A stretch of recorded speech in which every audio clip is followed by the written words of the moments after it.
Focus. Focus. Focus. Let's talk about the word focus. As a verb, focus means to concentrate your attention on something specific in order to achieve a particular goal or outcome. For example, I need to focus on my work if I want to meet the deadline.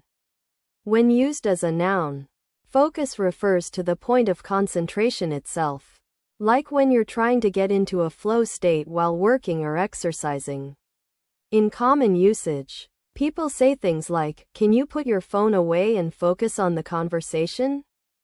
Or, "The camera's focus was off because it was too blurry."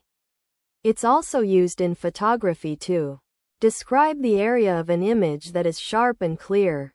One special note about using focus is that it can sometimes be confused with other words like concentrate, which means to pay attention, but in a more general sense.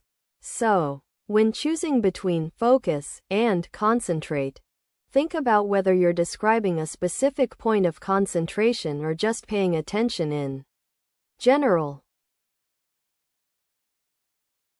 In a job interview, if you're asked to describe your strengths as an employee, you might say, "My focus on attention to detail has consistently earned me positive performance reviews." Here, focus is used in a formal context to highlight a key skill.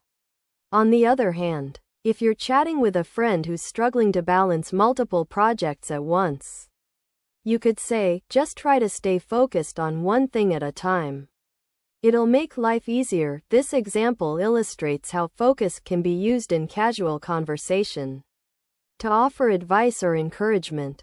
In an academic setting, such as a research paper introduction, you might write, "This study aims to investigate the effects of mindfulness training on focus and productivity in young adults." Here, focus is used in a more formal and technical sense to specify the research's primary area of interest. So you want to know about this concept of attention that people talk about? Well, basically, when we say someone has attention, we mean they're able to concentrate on something and ignore distractions, right? It's like when you're trying to listen to a conversation, but there are other noises in the background. If you can tune out the other stuff and just focus on what the person is saying, that's having attention. This means you're more likely to remember things, make decisions, and even solve problems. People often talk about getting someone's attention in terms of education or learning a new skill.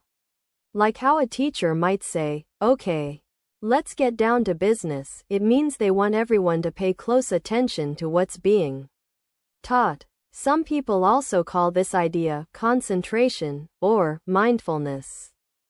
And it's really important for things like reading comprehension, math problems, or even just following directions. Impact. Impact. Impact. So, when it comes to the word impact, let me break it down for you in detail. The part of speech for impact is actually a bit tricky. While it's often considered a noun, it can also be used as a verb, especially in modern English. As a noun, impact typically refers to the effect or influence that something has on someone or something else. Like in the phrase, "the impact of climate change." When used as a verb, to impact means to have an effect or influence, often suddenly or forcefully. Such as in the sentence, "The news will impact her decision-making process." Now, one thing to note is that while impact can be used to talk about both positive and negative effects, it's often associated with more severe or significant consequences. So you might see it used to describe things like accidents, natural disasters, or even scientific events. That being said, the meaning of impact is generally clear in context, but if you're ever unsure, just remember that it usually relates to something having a noticeable or important effect on someone or something. In a formal setting, you might say, the new policy is expected to have a significant impact on the country's economy, leading to increased job opportunities and improved living standards. This sentence demonstrates how the word impact can be used to convey a sense of consequence or effect in a formal tone. On the other hand, in casual conversation with a friend who loves music, you might say, that concert was crazy. I could feel the impact of the band's energy on the entire crowd. Here, the word impact is used to describe how something, in this case, the band's performance, influences or affects others. In a business or academic setting, you might use a sentence like, our research suggests that changes in climate patterns will have a profound impact on global food production and distribution systems. This example shows how the word impact can be used to describe the effects of a particular phenomenon, in this case, climate change, on complex systems. So you want to know about impact?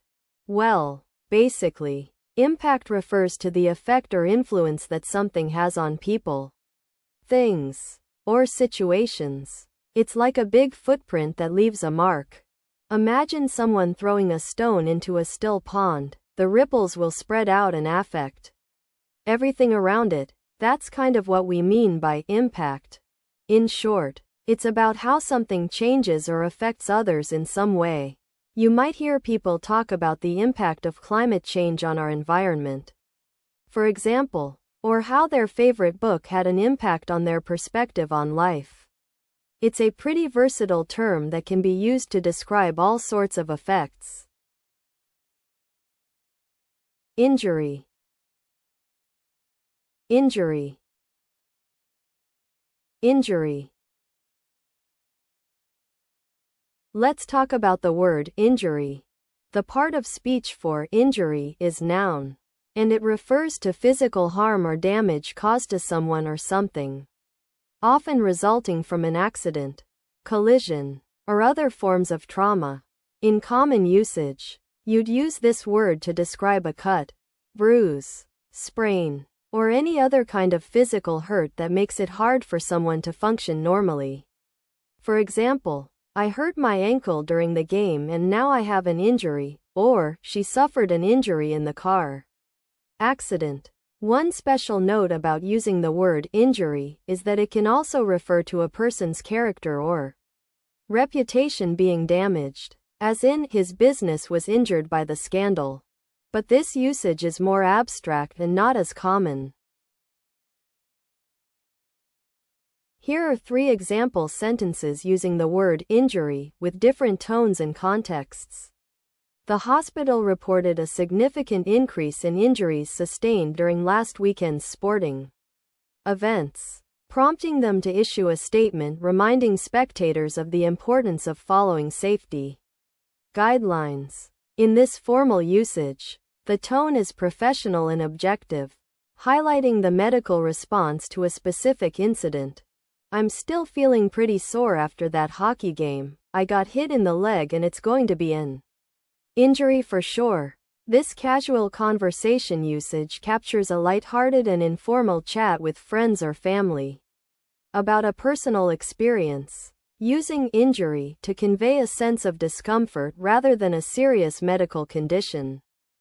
The company will need to assess the impact on production and implement temporary staffing adjustments due to the high rate of workplace injuries reported in the manufacturing department over the past quarter. In this business or academic usage, the tone is analytical and formal, focusing on the practical implications for an organization's operations and management.